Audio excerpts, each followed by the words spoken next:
embarrassing appearance at the Commonwealth Summit in Samoa, where the Prime Minister was ignored when leaders included a clause in the final communique which called for dialogue on the question of reparatory justice. Now, Labour MPs Clive Lewis and Diane Abbott have launched a scathing attack on Sir Keir Starmer for adopting a colonial mindset on reparations after he dismissed calls for them. Well, I'm joined now by the anti-racism activist, Iman Aiton. Well, Iman, thanks so much for coming in. You've had a run to get here, which is noble. I'm very grateful that you waited for me. I'm sure you were on time, as usual. You're very meticulous in that respect, but thank you for waiting for me. Thank you for being here. It seems to me that the Labour Party is in terrible muddle about this, because Keir Starmer clearly doesn't want to do it, because the British voter does not want to spend billions of pounds on reparations, and yet the left of the Labour Party is very keen to do it. So how does he square this circle? Many reasons, Jacob. I think it's really important just to realise that this figure, so we've seen many different figures from 200 billion to 17 trillion, I think is the highest I've seen. 18.8, if you don't mind me correcting you, sir. 18.8, that was from the Brattle Group report. So we have many different figures being thrown about as of late. And I really want people to realise that this figure, whether it be 200 million or billion to 18.8 billion, this is to do with slavery and colonialism. So I just want to make clear that this country, in terms of colonialism, they transported 3.3 Africans across the Atlantic, and then of course they transitioned, I said this on Jeremy Vine's show, they transitioned from the slavery in terms of the physical and psychological violence to the political, economical and cultural domination of people, which is colonialism. And they, the British rather, colonised 22 countries in Africa over 173 years.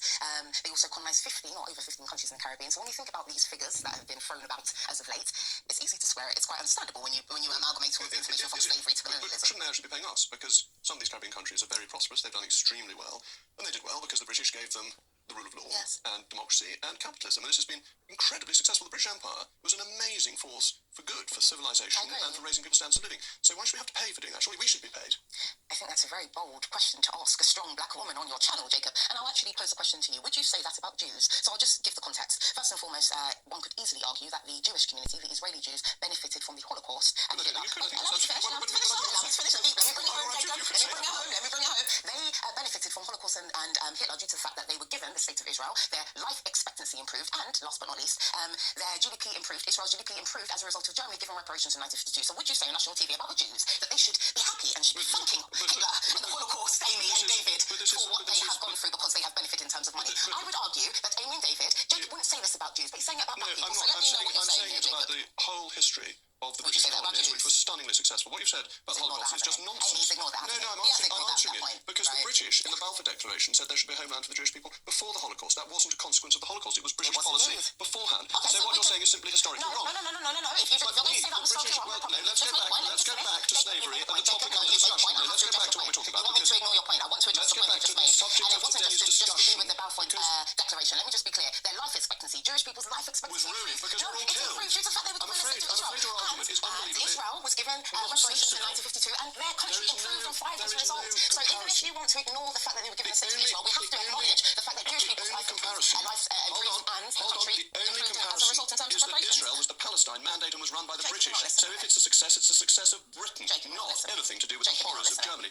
But it's the British who stopped slavery. No country in the world had ever tried to stop slavery before the British did it in the beginning of the 19th century.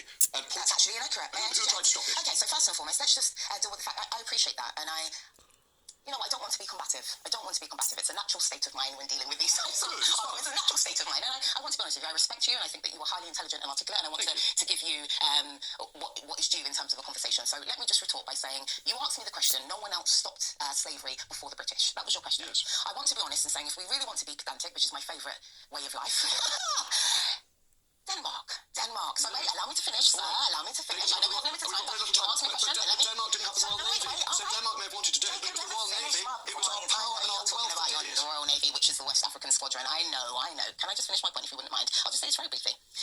The Denmark, in terms of, I think it was Christian VII of Denmark, actually opposed slavery and announced that it would end in regards to the Danish West Indies. So in other words, Denmark would stop slavery in the West Indies, and they stopped that. Allow me to finish.